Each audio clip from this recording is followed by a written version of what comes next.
Alien Romulus, the newest installment in the Alien franchise, is going back to its roots with a heavy emphasis on practical effects. And to celebrate, Fede Álvarez and his team decided to unleash real-life facehuggers and chestbursters all across the globe. While Weta Workshop brought the practical effects to life on the film's set, the team at Creative Character Engineering was tasked with recreating real-world versions of these iconic creatures for San Diego Comic-Con. Here's an inside look at the days leading up to the event. Presented by Alien Romulus. Face your fears in IMAX. In theaters everywhere, August 16th. Originally, when we were tasked with making these creatures, it was just the facehuggers, and we were talking about some way that we could have somebody able to put on a facehugger that had a little movement to it and looked really astonishing in a short period of time. And then it expanded to the chestbursters.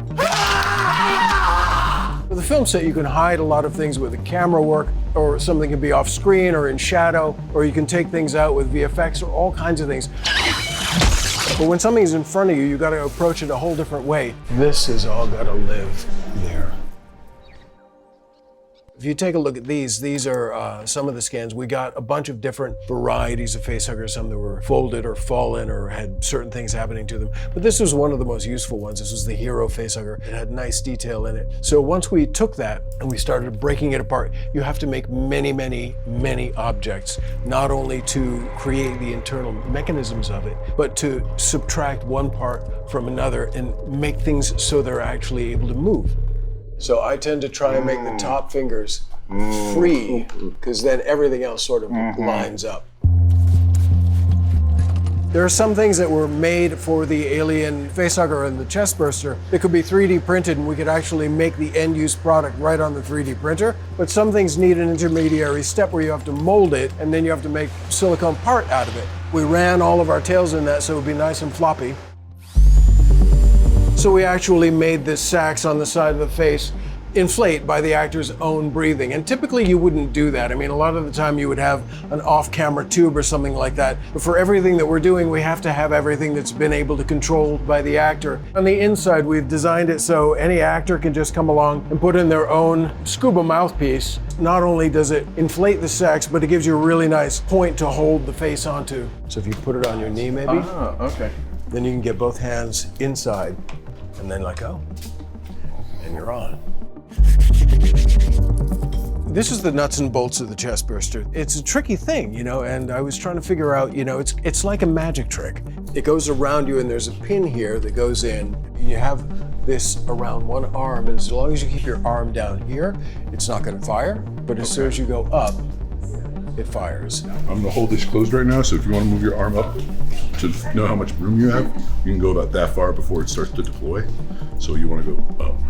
So one of the things we did a lot of testing on was, how does the chestburster come through a t-shirt or a shirt? So what we had to do is we had to get a t-shirt that we custom printed with our own patterns, and we pre-scored, and there's got a piece of Kleenex actually behind it. So it's going to look like it's coming through the t-shirt.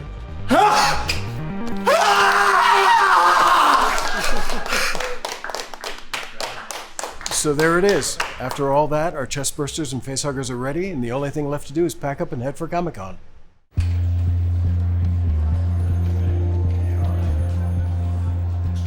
With Comic-Con just days away, the team prepares for a Hall H panel that fans will never forget.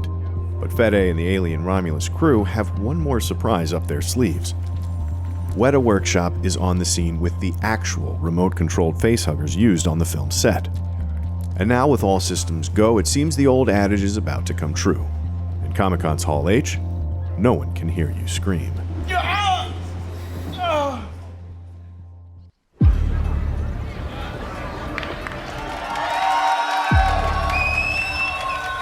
Really excited about all the practical effects that you guys are going to be using on the movie.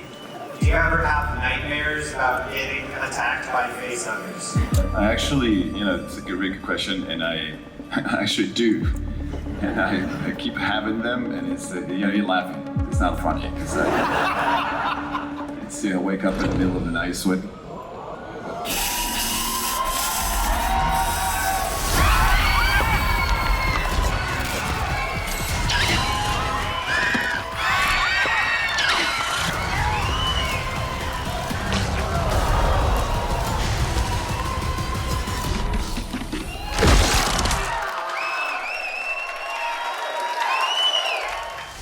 Alien Romulus hits theaters on August 16th. Face your fears in IMAX. And for everything else, Alien Romulus, keep it locked to IGN.